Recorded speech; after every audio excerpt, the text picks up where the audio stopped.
please stand for the Pledge of Allegiance?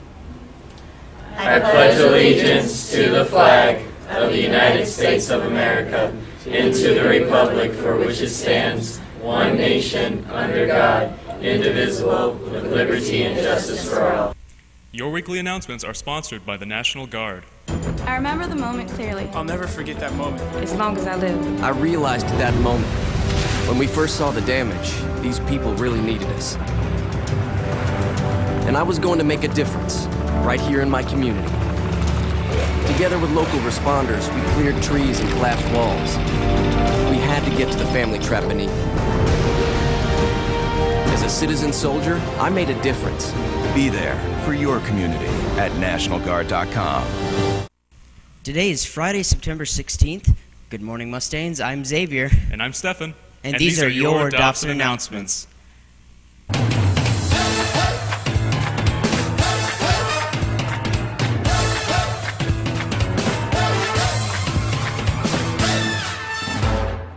Attention seniors, 2017 grad night trip is happening. If you don't want to miss out on all the fun and making lasting memories with your friends, come see Mrs. Gardner in room N140. All seniors interested in going must register online at odinstudenttravel.com. A parent meeting will be held soon. Stay tuned for information on date and time. Hey there, Mustangs. Do you have an unusual talent, or in a band, or just want to show your talent off? Then audition for the Dobson Talent Show. Auditions are today at 3:15 p.m. in the auditorium, and the actual show is on September 21st at 7 p.m. You don't need to sign up for an audition, just show up. Hope to see you there. Today, September 16th, is Constitution Day. The Founding Fathers created the most influential document in American history, the United States Constitution. It was signed by 39 brave men on September 17th, 1787. The framers wrote our Constitution to create a government for the United States of America. The United States Constitution is one of the shortest constitutions in the world. It has little over 4,500 words and covers only 4 sheets of paper.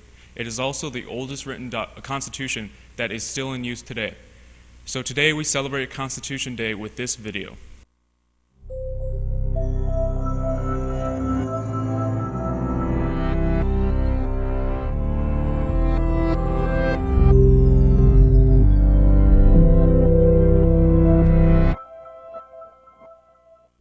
The first 10 amendments to the U.S. Constitution, also known as the Bill of Rights, were ratified or passed over 200 years ago. But even though they're a bit, old, these first 10 amendments are still the most debated and discussed section of our Constitution today. So can you remember what they are? Let's take a look. The First Amendment is the freedom of speech, press, religion, assembly, and petition. This may be the most revered of the amendments. The First Amendment protects our rights to say and write our opinions, worship how we please, assemble together peacefully, and petition our government if we feel the need. The Second Amendment is the right to bear arms. The original intent of the Second Amendment was to protect colonists from the invading British soldiers, but it now guarantees that you have the right to own a gun to defend yourself and your property. The Third Amendment is called the Quartering Amendment. It was written in response to the British occupation and as a result of the colonists having to house or quarter soldiers in their homes during the American Revolution. Because of this amendment, our government can never force us to house soldiers in our home. The Fourth Amendment is the right to search and seizure.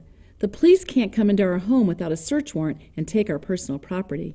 Today, many concerns have arisen about our rights to privacy and technology. For example, can the government track your location with your smartphone, or can social media postings such as on Facebook and Twitter be used without a warrant? On to the fifth. It's all about due process. You've probably heard the phrase, "I plead the Fifth," in movies or on TV. They're talking about the Fifth Amendment, which says that you don't have to take the witness stand against yourself if you may end up incriminating yourself. Okay, we're halfway done. The Sixth and Seventh Amendments are about how the legal system works. If you're accused of a crime, you have the right to a speedy public trial and an impartial jury. You also have the right to a lawyer and the right to take the stand if you choose. This is important because it will prevent the accused from sitting in prison forever and insists that the prosecution proceed with undue delay. The Seventh says you have the right to a jury trial where 12 impartial peers decide your innocence or guilt in the courtroom as opposed to a judge doing it all alone. The Eighth Amendment prohibits cruel and unusual punishment. Is a death penalty cruel? Is it unusual? It's hard for Americans to agree on the definitions of cruel and unusual. The 9th and 10th Amendments are called the non-rights amendments.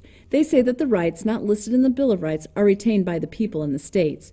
You have other rights that are not listed in the Constitution, and the states have the right to make their own policies, like instituting state taxes. So, now you know all 10 amendments. Can you remember them all? If not, remember this. The Bill of Rights are a crucial piece of American history, and though society has undergone many changes these past 200 and some years, the interpretation and application of these amendments are as vital today as they were when they were written.